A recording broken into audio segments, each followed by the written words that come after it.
ऐसे बैठेगी। आप इस मुल्क को कितना पीछे ले जाना चाह रही हैं और पूरा दम्भ के साथ। आपको ये लगता है कि आपने बहुत अच्छा फैसला किया, हम लोग को उन्होंने बेइज्जत किया, जलील किया, लेकिन आप में से कोई आदमी ये बता दे, कोई लड़का, नौजवान, लड़की कोई बता दे कि मैं किस टेलर से अपना ब्लाउज सिलवाऊंगी, अपने कुर्ते सिलवाऊंगी, ये मैं तय करूंगी या इस देश की, इस प्रदेश की सरकार तय करेगी। ये प्रदेश की सरकार बताएगी कि मैं जिम ट्रेनर। बात यह है कि अगर किसी के साथ कुछ वायलेंस होता है, कोई घटना होती है, वो जाती है थाने, तो आप एफआईआर तो दर्ज नहीं करते हो, और आप कह रहे हो कि आप महिलाओं को महिलाओं से जोड़ दो। आप क्यों नहीं एफआईआर दर्ज करते? मैं ये कहती हूँ पूरे चैलेंज से, इस हॉल में जितने लोग बैठे हैं अपनी पहचान ना कुछ बताएं, किसी के पास बीजेपी का पट्टा ना हो और पास के थाने में चले जाए किसी वायलेंस की रिपोर्ट दर्ज करने में। अगर आपकी रिपोर्ट दर्ज हो जाए, हम औरतों का काम करना बेकार है, हम नहीं करेंगे। आप नहीं करेंगे, आपके पास ज़बानी खर्चे खाली, हम लोग इसके गवाह हैं। हम लोग ये जानते हैं कि आप क्या कर रहे हैं।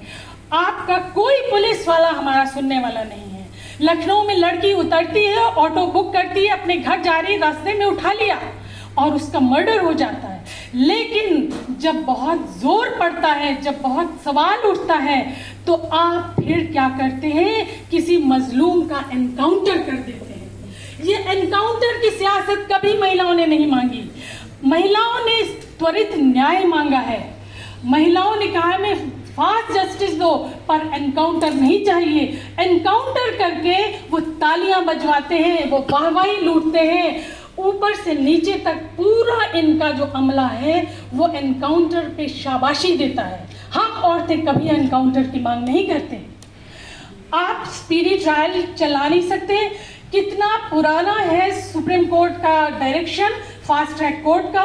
आप कुंभ के लिए बजट है आपके पास, अयोध्या के लिए बजट है आपके पास, कांवड़ के लिए बजट है आपके पास फास्ट ट्रैक कोर्ट का कोई बजट नहीं है। क्यों ये चीजें बिल्कुल नजरअंदाज की जाती हैं? क्यों? क्योंकि महिलाएं आपके लिए कुछ मानीखेज है ही नहीं। वो एक सामान है आपके लिए, आपके यूज का सामान है। तो इसीलिए ये होता है। और देखिए, जो मैं कह रही थी, धर्म सत्ता, राज सत्ता और न्याय सत्ता, जो ये न्याय एक सत्ता बन चुका है, इस सत्ता ने हमें कितना नुकसान पहुंचाया है। मैरिटल रेप का सवाल औरतों ने बहुत दमखम से उठाया। हालांकि बीएनएस जो आया उसमें तो मैरिटल रेप को नहीं माना, लेकिन मैरिटल रेप पे हमारे जजेस क्या बातें हैं। छत्तीसगढ़ हाई कोर्ट के जज क्या कहते हैं कि औरतों को मनुस्मृति से सीखना चाहिए। हम औरतें मनुस्मृति से क्या सीखेंगे? वो कहते हैं लिव इन रिलेशन जो है ये हमारी संस्कृति पे धब्बा है। और दिल्ली हाई कोर्ट के जज हरिशंकर कहते हैं, जब ये कहा गया कि आपको सहमति की बात जब कही गई, तो उन्होंने कहा आप सहमति क्या कह रहे हैं? यहाँ कुछ वकील भी बैठे हैं, ये लोग जानते होंगे। मर्द को ये हक है औरत से संबंध बनाने का, चाहे उसकी मर्जी से हो या उसकी मर्जी से ना हो। ये है उनका जवाब। अगर मर्द को ये हक नहीं है, तो डिवोर्स के बाद मेंटेनेंस का हक औरत को नहीं है। ये रिकॉर्ड पे है बातें, आप चेक कर सकते हैं। तो छत्तीसगढ़ के जज एन.के.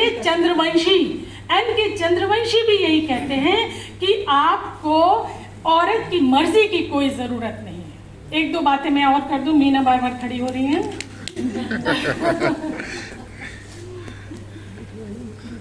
उर्दू की बर्बादी का रास्ता उत्तर प्रदेश से होके जाता है। वैसे तो पर्ची दी जाती है, आप बार बार खड़ी। उर्दू की बर्बादी का रास्ता उत्तर प्रदेश से होके जाता है, जहाँ की वो सेकेंड लैंग्वेज है। आपने सारे उर्दू को ख़त्म करने की साजिश रच दी। आपने मदरसों को ख़त्म करने की साजिश रच दी। बताइए, इसका सबसे ज़्यादा असर किसके ऊपर हुआ? वो लड़कियां जो कहीं और नहीं जा सकती थी, लेकिन वहाँ जाके उनको पढ़ने का हक उनका घर देता था, आपने वो उनसे छीन लिया। आपने मौलवी मुंशी की जो लड़कियां करती थी, जो हमारी तमाम जानने वाली लड़कियां, आपने उनसे वो हक छीन लिया। जब से आपने 3 तलाक का कानून ला के दिया है, एक फर्जी टाइप का कानून, उसके बाद से क्या हो रहा है आपको होश नहीं। तलाक एहसन के कितने मामले आ रहे हैं जिसमें आदमी खाली एक रुक्का बना के लड़की मायके में हो लिख के भेज दे रहा है, तलाक उसमें बार बार नोटिस भेजने की भी ज़रूरत नहीं है एहसन में। तो क्या होता है उसके बाद वो उसको तलाक मंजूर कर देता है। वो लड़कियां परेशान है, वो थाने जा रही हैं, थाने कह रहा है आपका कानून है बहन जी, हम नहीं बता सकते क्या होगा। मधु जी बैठी, कितने केस मुस्लिम औरतों के आ रहे हैं जिसमें ना थाना सुन रहा है, और वहाँ जो तमाम ऐसे इदारे बने हैं पर्सनल लॉ बोर्ड टाइप इदारे, उन्होंने अपनी दुकानें खोल रखी है जो सीधे उनको 3 बार तलाक कह के भेज देते हैं और एक फतवा दे देते हैं कि हाँ आपका तलाक हो गया। खुला का राइट जो मुसलमान औरत को है वो एक्सेस नहीं कर पा रही है इस प्रदेश में। जबरन कुछ केस मैंने खुला के करवाए, लेकिन कोई हमको सपोर्ट नहीं। कितना डर है औरतों में। आपने 3 तलाक का कानून बनाया, बेकार कानून बना के रख दिया। तो क्या हम माने हम अपने राइट्स को कैसे एक्सेस करेंगे? हम ना मुसलमान औरतें ना हिंदू औरतें, हम अपने अधिकारों को कैसे एक्सेस करेंगे? पहले ये बात हमको हमारा स्टेट तो बताए जो इस सब के लिए सबसे ज़्यादा जिम्मेदार है।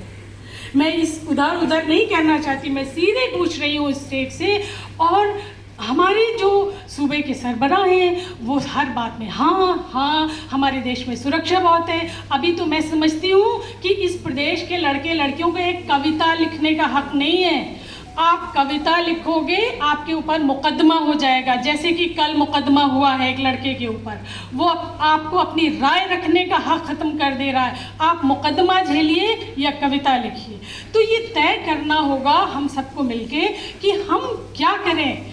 या तो हम सिर्फ सड़कों पर रहे, मधु जी जो कह रही है, हम सड़कों पे ही रहें, दिन रात गुजारें, लड़ाई लड़ें, मरें, और हमारे पास इस स्टेट में कोई ऐसी चीज़ नहीं दिख रही है जिसको हम बहुत आइडियल पेश करें आपके सामने और आपको कहें कि जी देखिए ये चीज़ तो अच्छी हो रही है। मेरे पास तो फ़िलहाल नहीं है कोई ऐसी चीज़ कहने की। बीइंग अ वुमन मुझे नहीं पता है कि क्या चीज़ अच्छी है, लेकिन बस एक चीज़ है कि हम होप नहीं छोड़ सकते। हिटलर के ज़माने में भी होप नहीं छूटी, आज भी हम होप इसलिए नहीं छोड़ेंगे और मानेंगे कि वो ज़माना आएगा ज़रूर। रौन सकते हो तुम फूल सारे चमन के, पर बहारों का आना नहीं रोक सकते। शुक्रिया।